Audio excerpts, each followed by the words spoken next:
Hello, this is Eli Brook, and welcome to another Productive Style video. Today, we're going to be doing floral cards.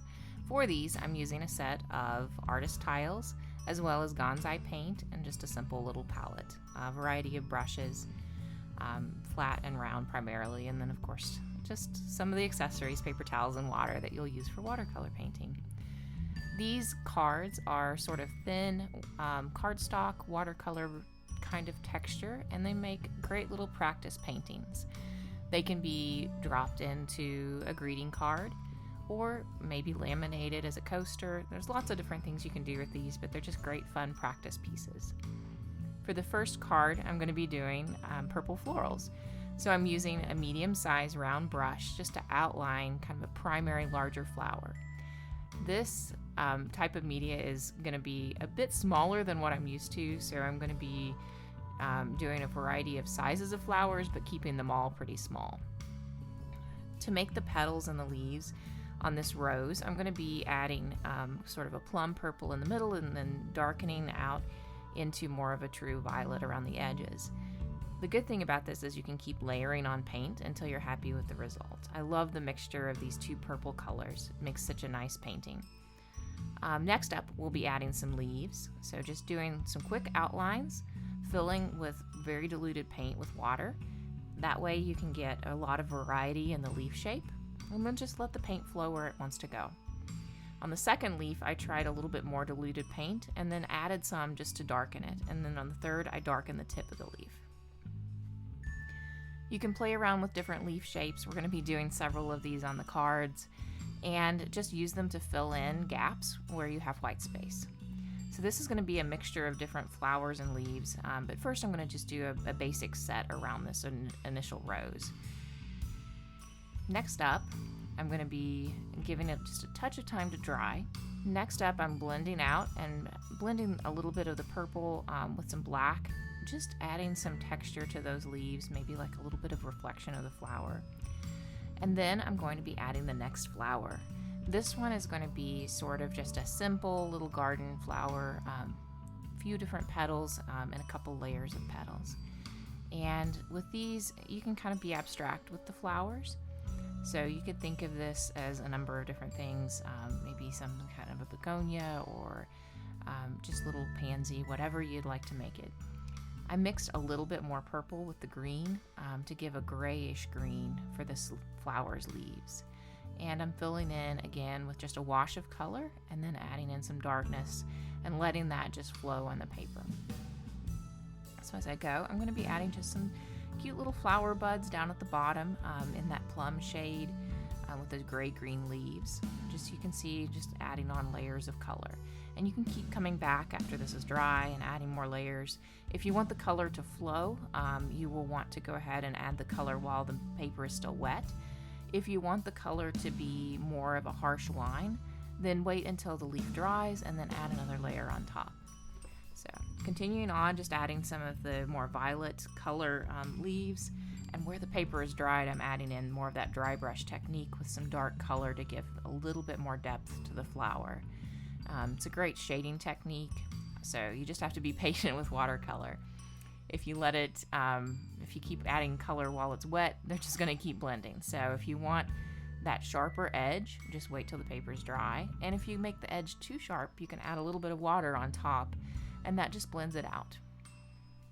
So I'm going to continue to add flowers and leaves just until I fill up this card. Today we're actually going to be doing 3 of these cards. So the second is going to be a sunflower, which you'll see here in just a moment, and then another is going to be all blue. And the leaves and the flowers are all going to be blue on that third card. It sort of reminds me of some of the old-fashioned China sets that you'd see that are kind of making a comeback right now, Wedgwood blue and that type of thing. So for the background here, you can see I made a little bit of a dribble of paint on the background, and that's I'm just using a whiteboard, a frameless whiteboard as my background, so it wipes up very easily. And then purple looks great with yellow, so I'm adding just a few accents here. So you can see the finished product after it's had time to dry. All right, next up, the sunflower. The sunflower is done in a little bit different art style. So I'm going to be adding a teal background here and layering on the leaves and giving it a little more sharpness. So I'm going to start off with the leaves, and I'm mixing sort of yellows and oranges. Just do a quick outline of a variety of leaf shapes here. This is more of sort of a folk art look to the painting versus letting the paint dry. So I'm outlining with a pretty thick outline, continuing to use one of those medium round brushes. I've actually been using quite a few of those lately, so it's a good set to get. I'll link some of the brush sets below. These are just beginner quality brushes I found on Amazon. They work really well though. So for watercolor, I tend to like some of the acrylic brushes, the Taklon types of brushes, even though traditionally camel hair is what's used. I think the acrylics give a nice finish and just are easy to work with. They kind of have a good bounce. Next up, adding some leaves here beside the sunflower.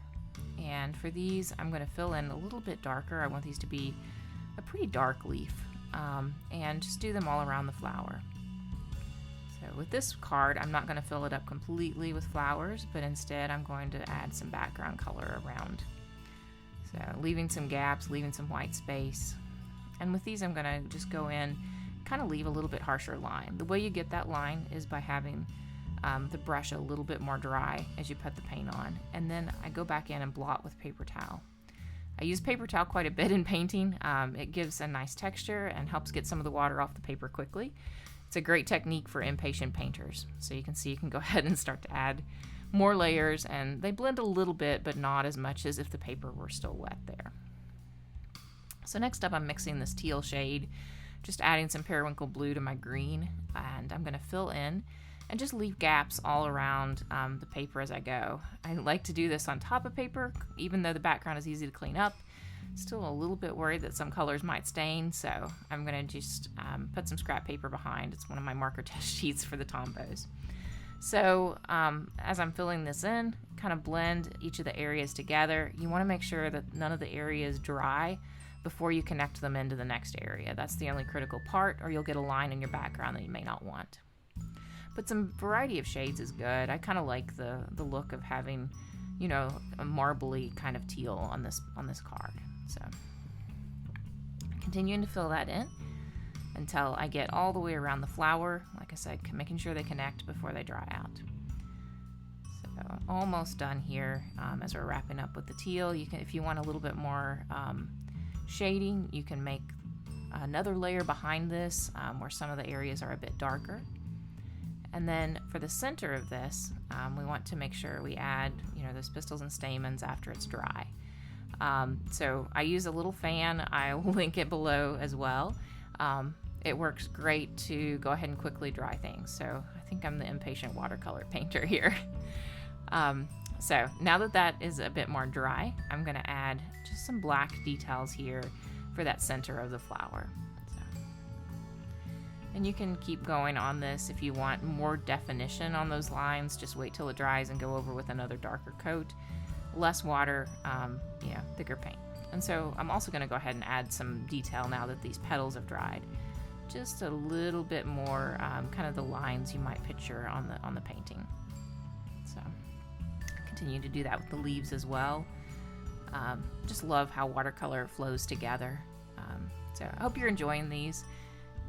If you want to take, 5 or 10 minutes out of your day, getting a pack of these little tiles is a great way to do practice. You can knock one out in a few minutes and just have fun with them. Try so many different patterns and colors. All right, now time for the blue floral. This one is one of my favorites. I love the monochrome look to it, and I'm going to be using a mixture of cobalt blue, maybe just a little bit of a paler blue, but mostly I'm going to be getting various shades of blue with water. So starting off with a mid-tone, kind of a easy to flow mixture of paint with water, and just doing outlines of a few different flowers to get me started. And these flowers, can be whatever shapes or styles you like. You can take a look at a few flower photos. Again, I'm going to go all the way up to the edge, so I'm going to add that paper behind. It doesn't make for the prettiest video, but it does make for a cleaner desk at the end of the day. So continuing as each part of it dries, I'm going to be adding more and more layers. So you get shading on this. Shading is really important if you're doing everything in the same color. Otherwise, it kind of just looks like a printed pattern. But you want to get a variety of color depth in your leaves and your all of your petals. And then I'm just going to fill in all the gaps between the flowers with these leaves. It makes for a cute look, and super easy to do. So you can see here, your leaf shapes are very forgiving. They can be whatever you want. You can do vines. You could do just the leaves like I'm doing here. You could fill in with some kind of pattern of swirls or polka dots or whatever you'd like. But having that monochrome just gives a neat appearance, I think.